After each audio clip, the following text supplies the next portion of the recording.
Hi guys, welcome to the Doug Shoe Bushcraft channel. I'm Doug. The topic today is making or improvising your own steel for flint and steel fire, so you can make your own kit really cheap or even free. And you want a carbon steel, not stainless steel, and not a soft steel like a typical nail, not flat stock or angle iron, anything like that. You want a carbon steel. So I'll show you where to get that, even for free, and what to do. Alrighty, I got the tools laid out. I got the lights turned down so you can see the sparks. Now first, let's try this striker. It was made by a blacksmith. It's a reproduction of a colonial striker, colonial era. That throws gobs of sparks, but maybe you don't have that. Can't get it in your area or can't afford it. Well, here's a striker I made out of a piece of a file. And again, lots of sparks. And there's all kinds of examples of that on the internet. And might be giving some people the idea that a file is the only kind of tool that will throw sparks, which isn't true. Here's no pair of pliers I got for free because they're all rusted up solid. Maybe I could free them up, but really probably not worth it. Lots of sparks. Here's the hammer. I guess I shouldn't include this one in the free pile because I recently bought that. Just I wanted a little hammer to carry with me to break rocks. And I've noticed that when I break rocks, it often throws sparks everywhere if I hit a piece of chert or quartz. So let's strike it on the head. And we get sparks. We won't include that because it was new. Here's an older one, claw hammer.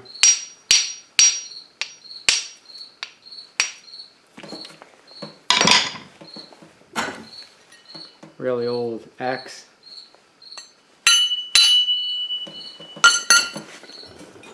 Different type of axe, old axe head, American made. Oh, the older tools work better. Here's a really old wood chisel.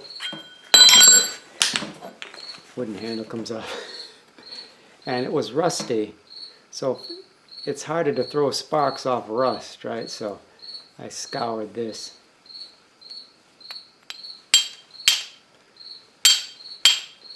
Sparks everywhere. So this sort of thing you could find in a cellar hole, old dump out in the woods somewhere. In fact, I forget, but that might be where I did find it. Old chisel. Hey, motorcycle sprocket, front sprocket of a chain drive motorcycle.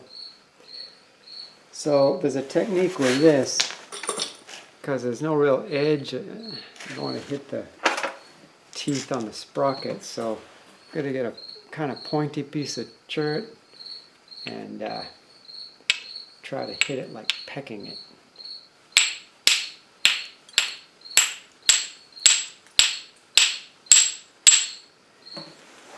Anyway, motorcycle parts, car parts, you can throw sparks. Okay, here is a file. You know, some files have teeth on the sides, some don't. This one doesn't. All kinds of sparks. But you might want to know with tools, not every area of the tool is the same hardness. This is hard here. The handle, they left soft. Not the right hardness to get sparks. Okay, here's a wood rasp, I'd call it. So it's got this curved area, that all has teeth. This is a flat area, has teeth. Sides do. So all kinds of sparks, but the thing is, the teeth are going to tear up my piece of chert.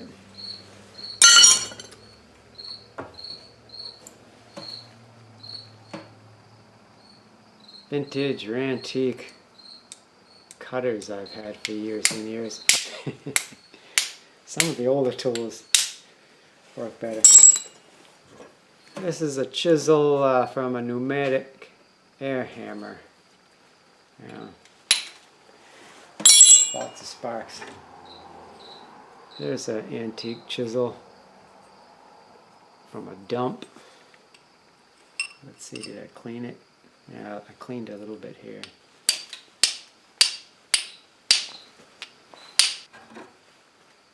This is a hacksaw blade.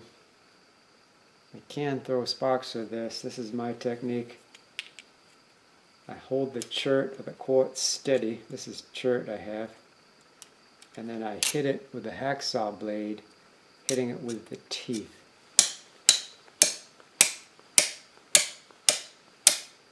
And that throws sparks pretty well. I think I could direct that down onto some punk wood or something. But again, the teeth are chewing up my rock. Alright, what else? Wood chisel. I think this one's from China.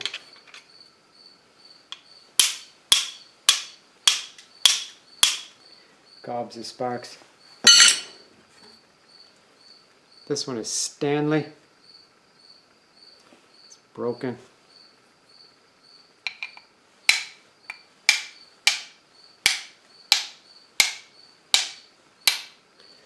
I think that's my favorite of the bunch. So I'll show you how to make a little striker out of that.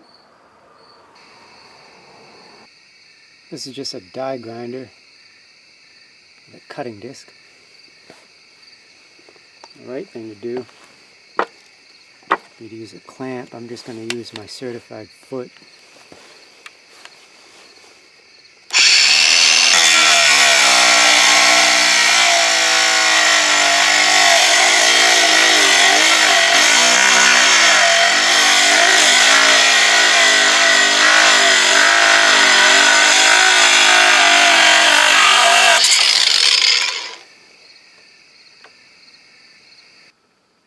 I like how it turned out, just that tiny little thing. Nice and light, easy to carry.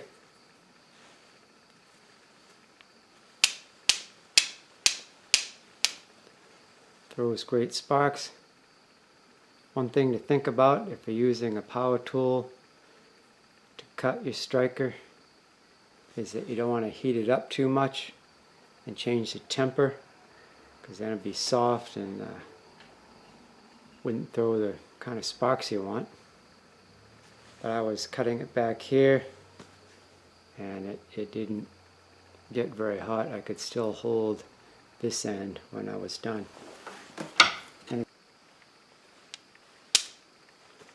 So that works very well. I do notice that it's a little bit harder to grip because it's so small. But I cut it that size deliberately so it'll be easy to carry, like as a backup or in an emergency kit. So that's great. Still have this one. I'm thinking I might cut that, but leave it a little bit longer so there's more to hold on to. And that might be good, particularly if I have a larger stone. Yeah, I think I'll do that.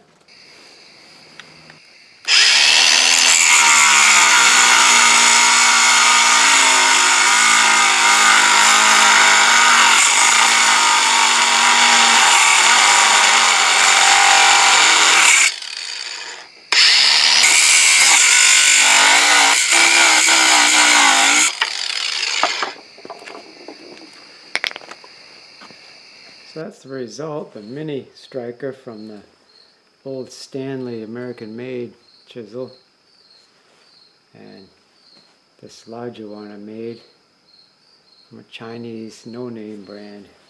So let's see. Throws wonderful sparks. One of them went like literally 3 feet and hit the cement floor and bounce around. Compared to this, still works good, but I can't get as tight a grip, so when I hit it with the rock it moves a little bit and might not always throw as good a spark. Plus there's a danger of hitting my fingers. This one, easier to use. But both very good, and they cost me $0.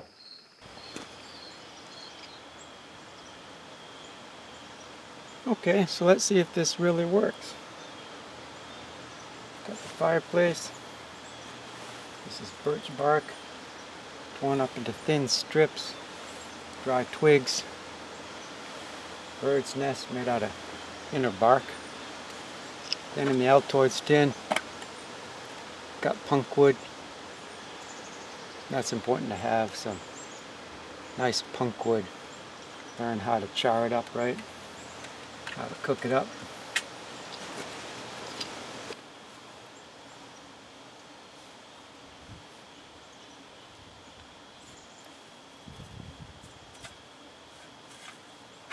Buff this up a little bit.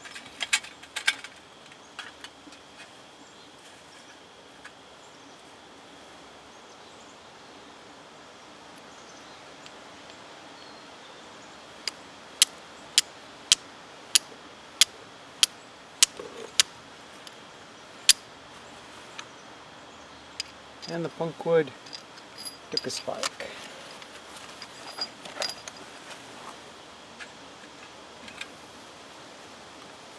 Should be able to see it glowing there. So, put that in the bird's nest. And there might be something else glowing in there. So, close the lid, snuff it out. There's a time limit here.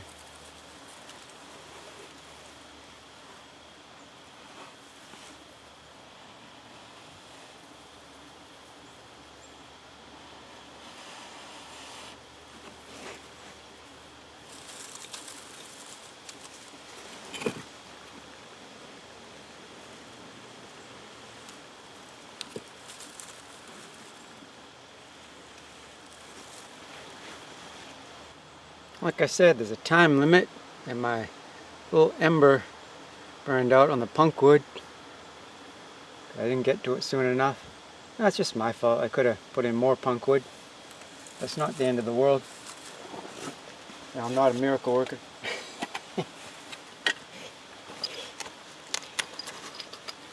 But first they don't succeed. Try again.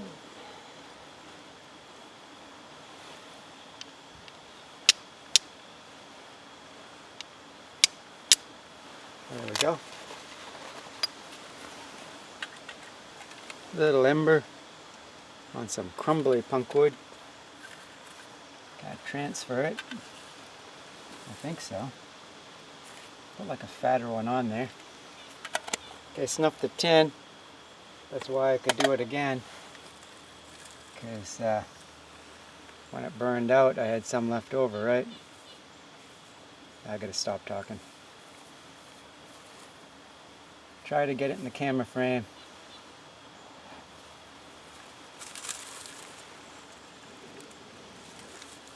There we go. Excellent.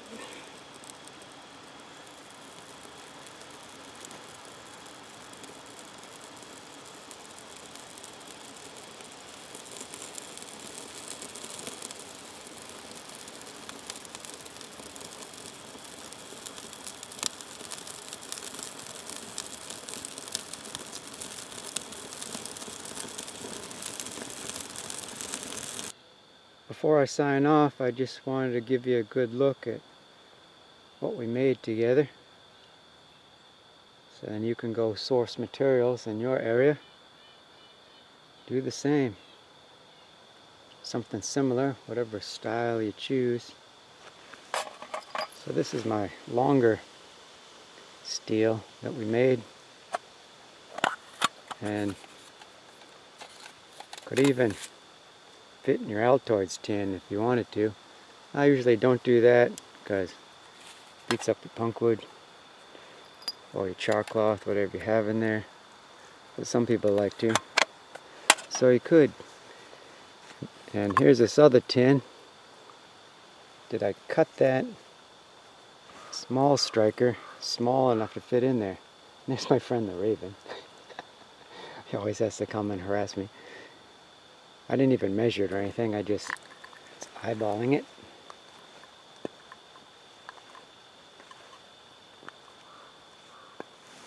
Yeah, what are you talking about?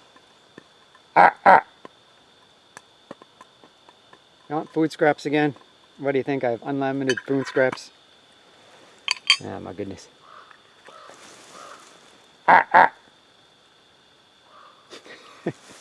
What do you know? It does fit in there. It's pure luck.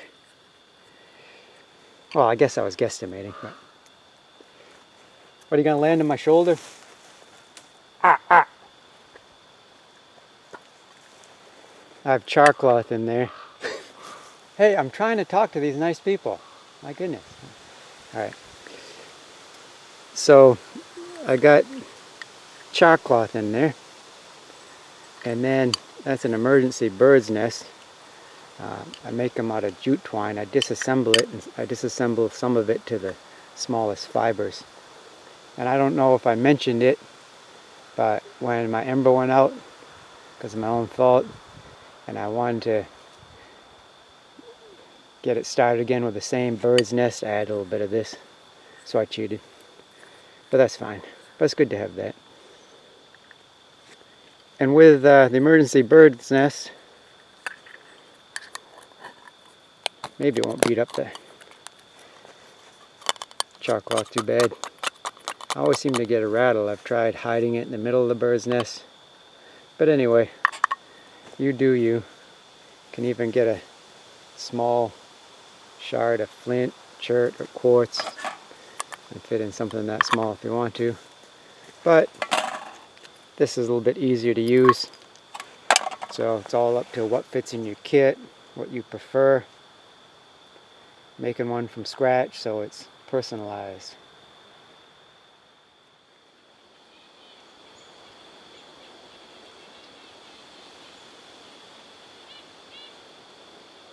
Be kind one to another, tender-hearted, forgiving one another, even as God, for Christ's sake, has forgiven you.